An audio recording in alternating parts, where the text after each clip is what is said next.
Subject plus verb, subjective case plus verb plus objective case.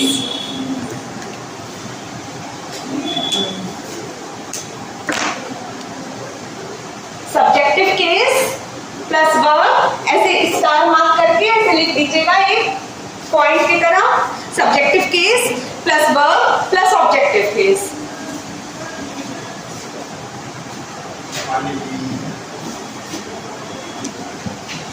Pass कर दीजिए, अरे pass कर दीजिए।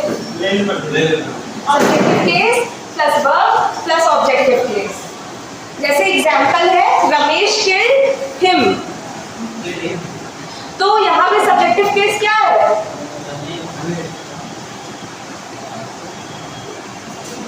ऑब्जेक्टिव केस क्या है? हिम। और बताइए, let me do the work, let me complete the work, let me complete the work. इसमें लेट क्या है?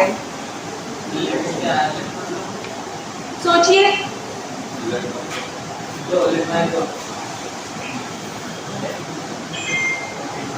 Let me do the work,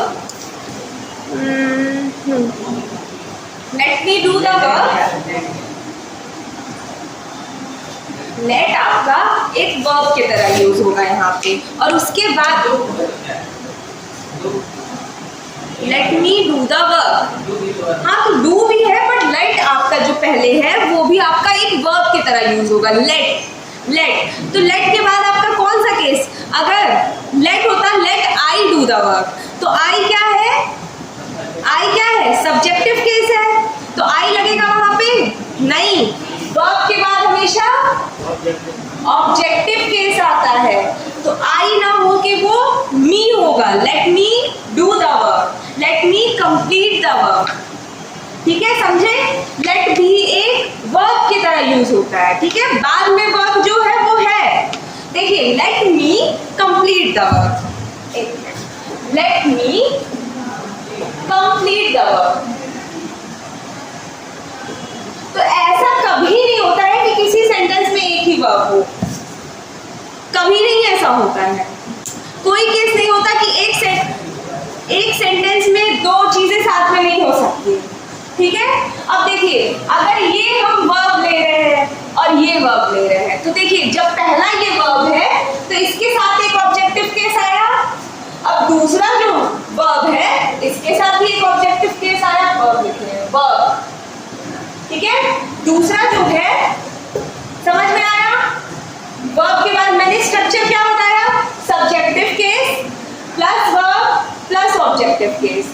let me complete the work, तो यहाँ पे मी क्यों लगा?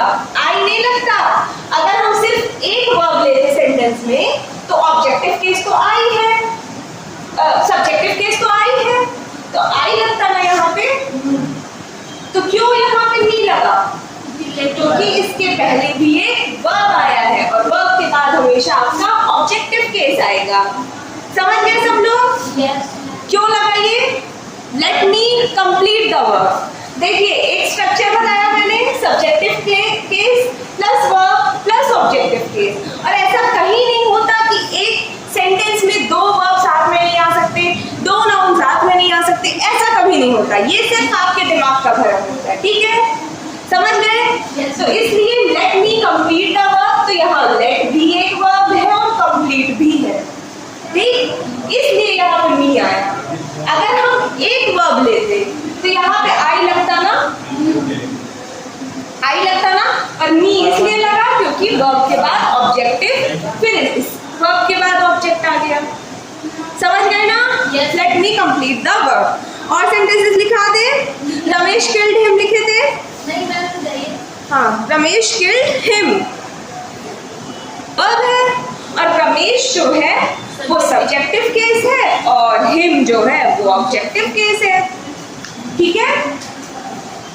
Late me do the work, let me complete the work, या let me do the work, तो इसमें दोनों वर्ब आ गए, लेट और कंप्लीट, ठीक है। तो इसलिए लेट के बाद हमेशा मी लगेगा।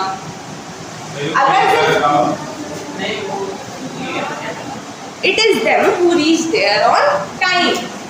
It is them. अब बताइए, जो लोग लिख लिए सेंटेंस बताइए। अभी आधे लोग लिख भी नहीं पाए हैं।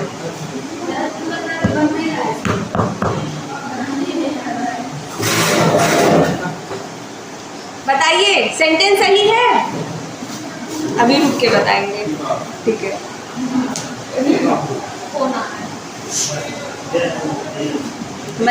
After preposition, always objective cases used. Always objective cases used. जैसे example, there is a friendship between you and I. You and I. Me. Possessive pronoun होता भी है कि नहीं? होता है। क्या होता है? मैम टेबल में तो लिखवाई है तो होगा ही। इतना कंफ्यूज करती है फालतू का। पता रहता है हम लोग को, हम लोग होशियार है फिर भी। ऐसे काजल मैम ने पढ़ाती है नाइन कोचिंग जो है ऐसे पढ़ती है मैम को तो पता है। अच्छा मैम तो गलत बोल रही है और बार बार पढ़ती है। मैंने बोल लिया था। पॉजिटिव मतलब क्या होता है? पॉजिटिव मतलब क्या होता है? हक दिखाना। हक दिखाना, इसके ब्रैकेट में लिख सकते हैं, हक दिखाना। पॉजिटिव हक दिखाना। डन। प्रोनाउंस देख लीजिए आप, पॉजिटिव प्रोनाउंस जो हक दिखाते हैं। Done. Pronouns that show position. ठीक है, एग्जाम्पल लिखे। Mine, this book is mine. Theirs, his, hers. Positive pronoun. Next है रिफ्लेक्सिव। रिफ्लेक्सिव कौन जानता है क्या होता है? और एम्फैटिक। रिफ्लेक्सिव के एग्जाम्पल्स आपको पता है? अभी दोनों साथ में मत लिखिएगा, अभी पहले समझ लेते हैं, ठीक है। रिफ्लेक्सिव और एम्फैटिक। I did the work my self. I have done the work myself. Myself क्या होगा? क्या? Reflexive. Reflexive. Myself. I did the work myself. But ये emphatic होगा myself. बता रहे हो? बताइए। जो दोनों myself है, रिफ्लेक्सिव और एम्फैटिक दोनों होगा। आवरसेल्व्स है, रिफ्लेक्सिव एम्फैटिक दोनों होगा।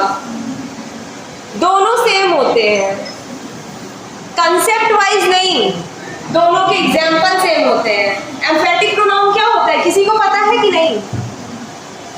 माई सेल्फ दोनों है, आर सेल्फ, योर सेल्फ दोनों है, दोनों में है। देयर सेल्फ दोनों में है, हर सेल्फ, हिम सेल्फ दोनों में है, दोनों में है। पर डिफरेंस क्या है मैम? डिफरेंस क्या है दोनों में?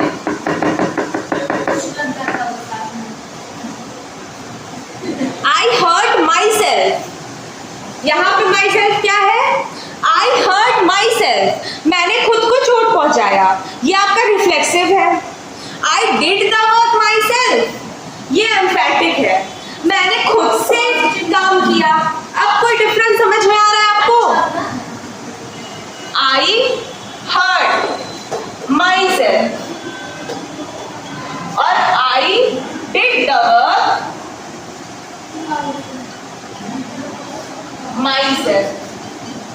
मैंने क्या बताया? रिफ्लेक्सिव कौन सा है इसमें से? मैंने खुद को चोट पहुंचाया, रिफ्लेक्सिव। मैंने खुद से काम पूरा किया, एम्फैटिक। डिफरेंस है कुछ? क्या है? कुछ समझ में आ रहा है डिफरेंस? जब वो सब्जेक्ट में टर्न अराउंड हो जाता है रिफ्लेक्सिव हो जाता है, जब नहीं हो नॉर्मल तो एम्फैटिक। किसी सब्जेक्ट में वो और उसका करना हमारे मान तो उसके ऊपर आएगा। ठीक है, आप समझा दिए, आपको समझ में आ रहा है, पर क्लास समझ पाएगी ये चीज? क्लास समझ पाएगी ये चीज? नहीं। तो क्लास कैसे समझेगी? आई हर्ट माई सेल्फ, मैंने खुद को चोट पहुंचाया। I did the work my self, मैंने खुद से काम कंप्लीट किया। ये खुद से, खुद से, खुद को। जहां आंसर खुद को या अपने को का मिले, अपने आप को या खुद को, इसका आंसर मिल रहा है, इसको उसको इसका आंसर मिल रहा है, तो ये रिफ्लेक्सिव होता है। और जब खुद से, अपने आप से, या उसने खुद से, ऐसे ऐसे मतलब खुद से ये वर्ड आए, खुद से या अपने आप से ये आए सेंटेंस में, तो ये एम्फैटिक होता है। ठीक है, जहां पे सब्जेक्ट टर्न अराउंड होता है वो रिफ्लेक्सिव की एम्फैटिक, खुद को रिफ्लेक्सिव की एम्फैटिक, रिफ्लेक्सिव खुद से एम्फैटिक। बेसिक डिफरेंस समझ में आया दोनों में?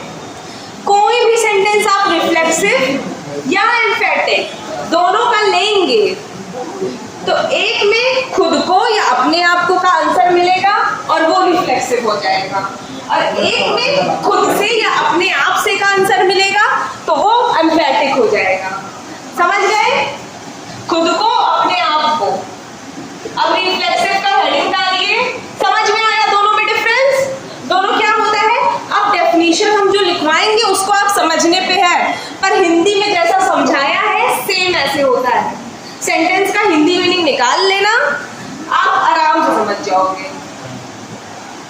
मैंने खुद को चोट पहुंचाया, मैंने खुद से काम कंप्लीट किया। समझ में आ गया? खुद से, अपने आप से। अब रिफ्लेक्सिव लिखो। रिफ्लेक्सिव प्रोनाउन, टाइम कहाँ हुआ है?